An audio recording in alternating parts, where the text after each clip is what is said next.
क्या आप जानते हैं कि ज़्यादातर हार्ट अटैक मर्दों में 65 साल की उम्र में होते हैं और औरतों में 72 साल यानी कि 72 ईयर्स में सबसे ज़्यादा हार्ट अटैक होते हैं। और ज़्यादातर लोगों को ये नहीं पता कि ये जो हार्ट अटैक होता है इससे कैसे बचा जा सकता है। तो आज मैं आपको इस वीडियो में बताऊंगा कि आपने हार्ट अटैक से कैसे बचना है। देखिए, जब भी हार्ट अटैक की बात आती है दिमाग में तो एक चीज फौरी तौर पे आ जाती है कि आर्टीरियल प्लेक यानी कि नालियां बंद हैं, उस शरियानों के अंदर चर्बी इकट्ठी हो गई है, कोलेस्ट्रॉल इकट्ठा हो गया है या उसके अंदर इन्फ्लेमेशन है, एक प्लाक बन गया है। ये मेन वजह है हार्ट अटैक होने की। और आप जानते हैं जब नालियां बंद होती हैं तो उसको चेक करने के बहुत सारे तरीके हैं, जैसे एंजियोग्राफी है, ऐसे ही कैट स्कैन है और ऐसे ही सी रिएक्टिव प्रोटीन इस किस्म के को ब्लड टेस्ट करवाने होते हैं। आज इस वीडियो में मैं आपको एक इंतहाई आसान तरीका बताऊंगा कि आप अपने घर पे खुद मालूम कर सकते हैं कि आपकी शरेयानें बंद हैं या नहीं। अस्सलाम वालेकुम, आई एम डॉक्टर मुबशर। आज की वीडियो में हम डिस्कस करेंगे कि वो कौन सा सिंपल मेथड है जिसके जरिए अब आप अपने घर पे खुद चेक कर सकते हैं कि आपकी खून की नालियाँ बंद हैं या नहीं। और अगर ये नालियाँ बंद हैं तो इसका मतलब ये है कि मुस्तकबिल करीब में आपको हार्ट अटैक होने के चांसेस हैं। अब ये कैसे चेक कर सकते हैं? ये चेक करने के लिए हमें एक मशीन चाहिए, वो है ब्लड प्रेशर चेक करने की मशीन। और अगर आपके घर में ब्लड प्रेशर की मशीन है तो इस वीडियो को ध्यान से देखें और जैसे मैं आपको बताऊंगा उस अंदाज से आप अपने ब्लड प्रेशर चेक करें और फिर जो कैलकुलेशन मैं आपको बताऊंगा उस कैलकुलेशन के जरिए आप पता लगा सकेंगे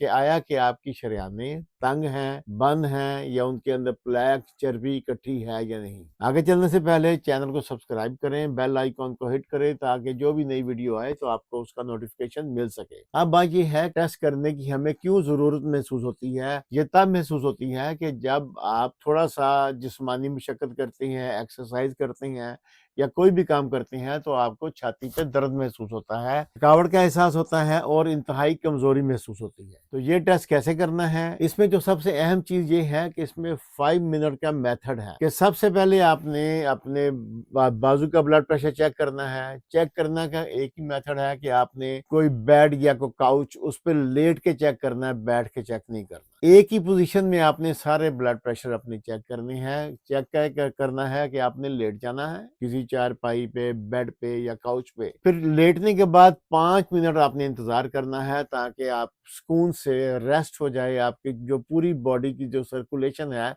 वो नॉर्मल हो जाए। अगर फौरी खड़े होके आके बैठ के या फौरी लेट के चेक करेंगे तो रीडिंग सही नहीं आएगी। अब सबसे पहले आपने दाएं बाजू का, राइट आर्म का ब्लड प्रेशर चेक करना है। बाजू के, यहां से नहीं करना, रिस्ट से, बाजू बाजू से चेक करेंगे आप और वो जो रीडिंग आएगी वो आपने लिख लेनी है। फिर आपने 5 मिनट का वक्फा देना है और 5 मिनट का वक्फा देने के बाद फिर आपने दाएं एंकल का ब्लड प्रेशर चेक करना है, यानी कि टांग के ऊपर, पांव के ऊपर जो एंकल है उस पे आपने ब्लड प्रेशर चेक करेंगे। अब राइट आपने एंकल पे चेक करेंगे 5 मिनट इंतजार करने के बाद और लेट के चेक करेंगे और जो रीडिंग आएगी वो आपने लिख लेनी है। ऐसे ही सेम प्रोसीजर फिर आपने 5 मिनट का वक्फा डालना है और सेम प्रोसीजर आपने करना है लेफ्ट साइड पे कि लेफ्ट आर्म पे पहले आपने चेक करना है ब्लड प्रेशर और जो रीडिंग आए उसको लिख लेना है और उसके बाद फिर 5 मिनट का वक्फा डालना है। फिर आपने अपनी जो लेफ्ट एंकल है उसके ऊपर ब्लड प्रेशर चेक करेंगे और उसकी जो रीडिंग आएगी वो लिख लेंगे आप कि right arm right ankle, left arm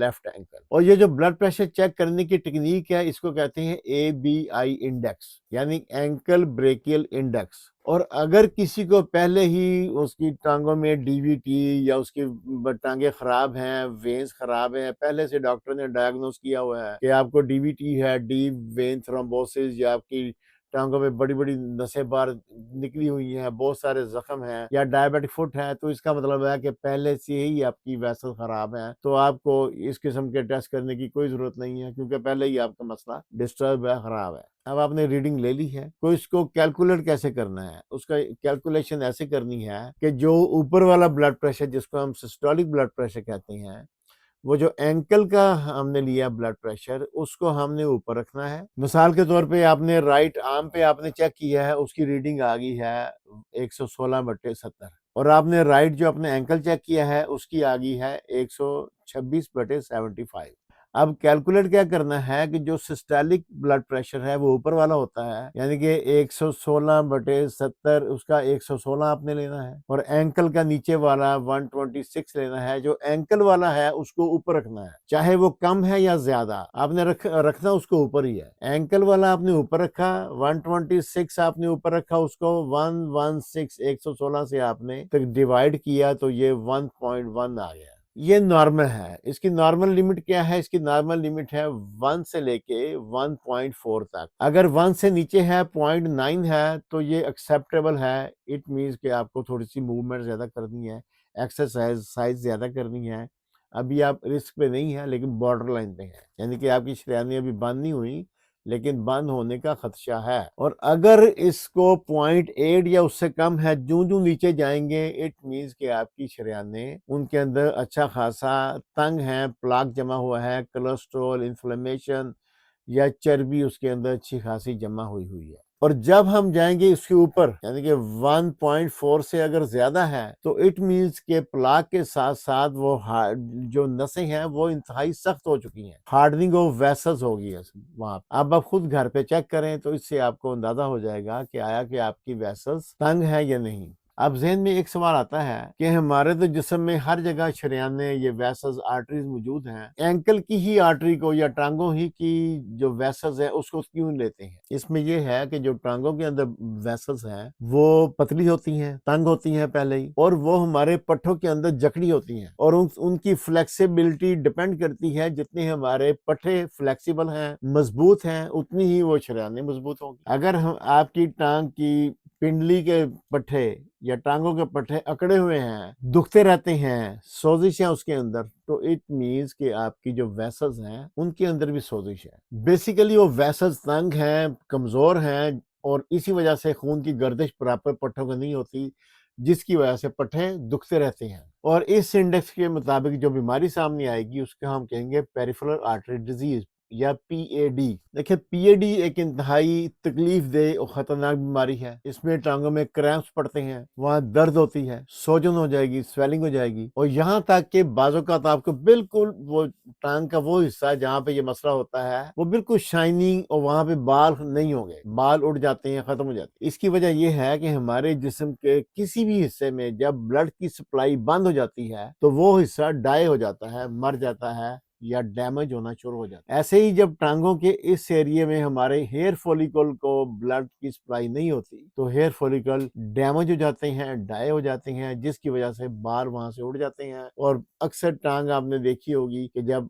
वैसे खराब हो तो टांग की जो शिन है, पिंडली का जो ऊपर वाला हिस्सा है या पीछे, वो चमकदार हो, वहां पे बाल नहीं होते, बाल उड़ जाते हैं। इट मीन्स कि आपकी टांगों की सर्कुलेशन डिस्टर्ब है, तो लाजमी अपना चेकअप करवाएं। अब जो भी वीडियो देख रहे हैं वो लाजमी इसको मेथड को इस्तेमाल करें, चेक करें, ताकि अपने आप को वैल्यूएट करें। अगर आपको कोई प्रॉब्लम है तो फौरी तौर पे उसका अजाला हो सके, पहले ही आप अपना चेकअप करवा के अपनी बीमारी को ठीक कर सकें। ये बीमारी ठीक हो जाती है अगर इसका प्रॉपर इलाज करें। अगर आपको वीडियो पसंद आए तो लाजमी अपने दोस्त, अहबाब, रिश्तेदारों के साथ शेयर करें। Is all for today. Thanks for watching. See you in the next video. अल्लाह हाफिज।